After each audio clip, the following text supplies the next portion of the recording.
કે હે માં તું આવ, કારણ કે આ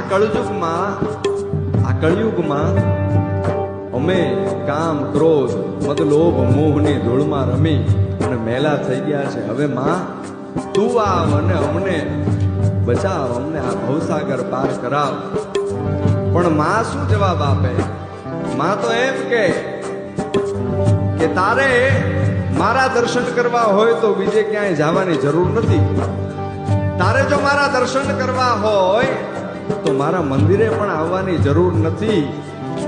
તારા ઘરમાં તારી દીકરી સ્વરૂપે, તારી બેન સ્વરૂપે, તને જન્મ દેવા વાળી તારી જનેતાના સ્વરૂપે, દરેક નારીના સ્વરૂપે, દરેક સ્ત્રીના સ્વરૂપે હું પોતે વસું છું.